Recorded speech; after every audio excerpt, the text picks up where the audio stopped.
Hello, and welcome again to Living English. Today, we're looking at what you can say if you need to apologize to someone or if you do something the other person doesn't like. You may remember, in our last episode of Sisters and Brothers, David phoned his mother to tell her he was all right. Now, he is talking to his father, and he's explaining why he has not spoken to his father for 2 years. Here's How Could You?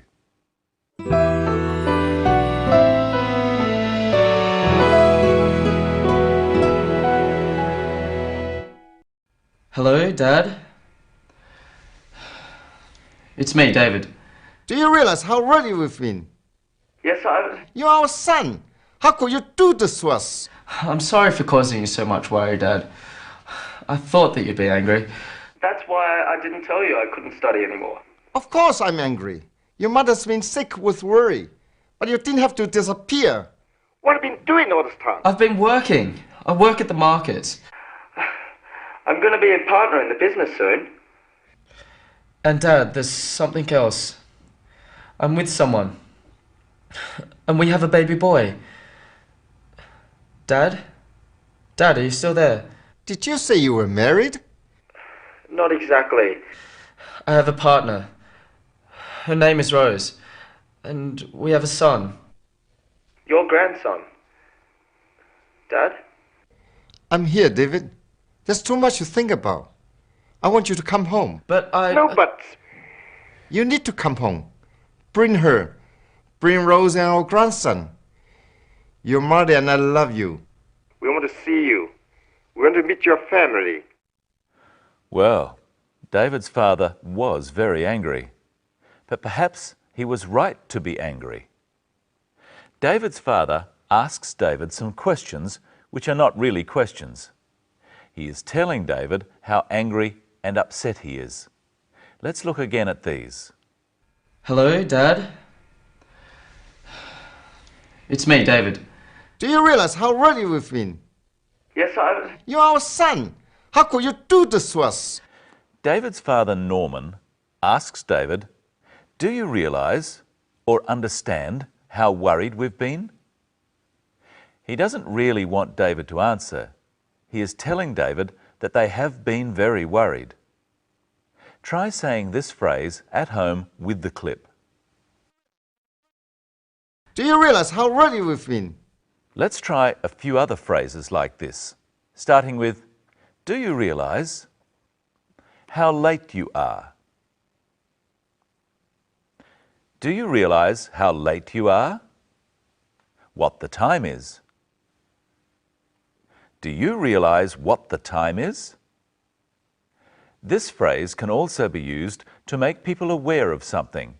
For example, do you realize you have left your car lights on? This is being helpful. Listen again to the other question Norman asks. You're our son. How could you do this to us? Norman asks David, "How could you do this to us?" Again, he isn't really asking a question. He is saying how upset he is. David apologizes for his action. Listen. How could you do this to us? I'm sorry for causing you so much worry, Dad. In English, sorry is the word that you use to apologize. You might say, "Excuse me," for minor things, for example, if you bump into someone. But sorry can be used in all situations. There are a few different ways of saying sorry. David says he is sorry for doing something. He is sorry for causing worry. Look at what he says. I'm sorry for causing you so much worry, Dad. Let's look at some other examples of this pattern. I'm sorry for doing something. Try with me. Being so late. I'm sorry for being so late. Making so much noise. I'm sorry for making so much noise. Forgetting your order. I'm sorry for forgetting your order.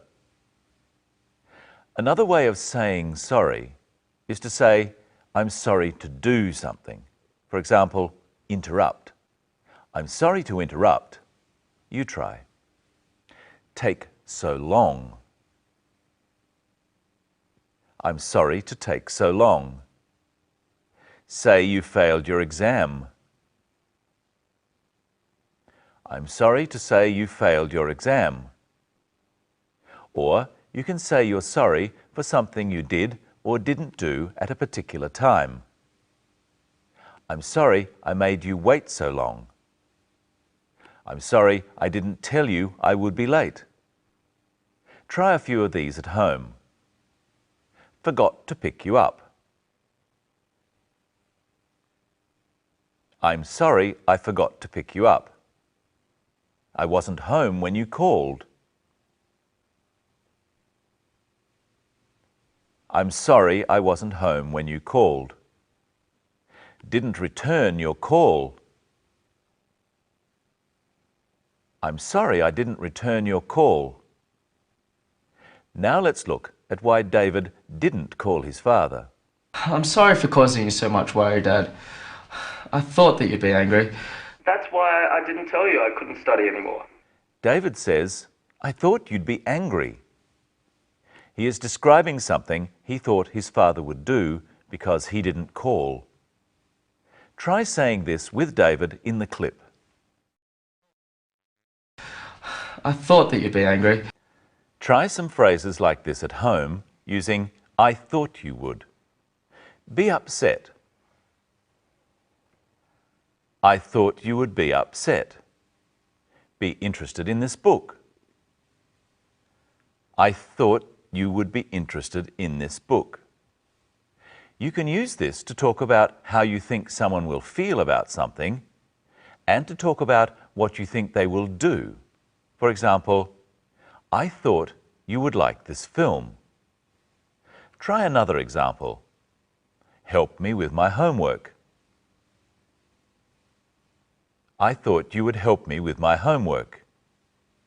You can also use the negative. I thought you wouldn't like this film. Or you can also say, I didn't think you would like this film. I didn't think you were ever going to finish. Michelle, that's a bit rude. Oh, I'm sorry for being so rude. Oh, that's all right. I forgive you. This time. What have you got for us today? Well, first I want you to look at this clip. And Dad, there's something else. I'm with someone. And we have a baby boy. Dad? Dad, are you still there? Did you say you were married? Norman asks, did you say you were married? Maybe he didn't hear David, or else he didn't believe him. He's checking what he thought David said. Notice that because the question is in the past, did you? The rest of the sentence is in the past too. Did you say you were married? Now, Brenton, I'm going to say some things quietly and I want you and you to check what you think I said. But you at home have some extra help because what I say will be on the screen. Ready? I'm all ears. I'm going to a wedding. Did you say you were going to a wedding? Yes. The wedding is in Fiji. Did you say the wedding was in Fiji? I bought a new dress. Did you say you thought I'm a mess? No, I bought a new dress. Did you say you bought a new dress? Yes, it's made of silk. Did you say it was made of silk? Yes, you have very good hearing. Did you say I had very good hearing? You can stop now. Did you say I could stop now? Let's look at the clip again and we're going to see what David's father, Norman, wants him to do. There's too much to think about.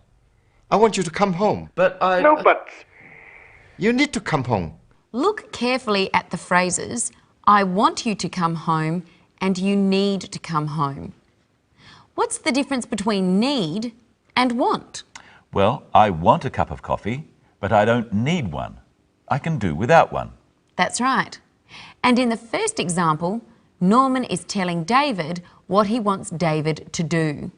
So he says, I want you to do something, not I want something.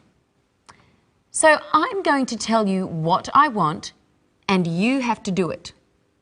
But you only do it if I say I want you to. All right? All right.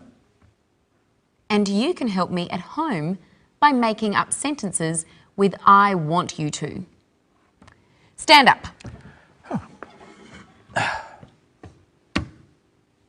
No, I didn't say I want you to. Oops. I want you to stand up. Clap your hands. I want you to clap your hands. Cross your arms. I want you to cross your arms. Sit down. Got you. I want you to sit down. Oh dear, that's better. Now, Brenton, are you my partner? Well, yes, I'm your partner on this program. Let's look at the clip and you'll see some different uses of the word partner. I work at the market. I'm going to be a partner in the business soon. Did you say you were married? Not exactly. I have a partner. Her name is Rose. The word partner is used in two different ways. First, David says he is going to be a partner in the business. He means he will be a part owner of the business with some other people. But when he says he has a partner and her name is Rose and they have a son, that is a different kind of partner. So Rose is his partner in life. Is she his wife? Well, she could be his wife. We don't know for sure. Partner can be a wife or a husband, or it can be the person you live with if you're not married. Well, I'm glad we're partners, but not in that way. And now it's time for us to say goodbye again. Yes, but we'll be back for the next episode, when we'll be looking again at describing feelings. And we'll find out whether David is going to go home and see his family. So we hope you can join us for the next episode of Living English.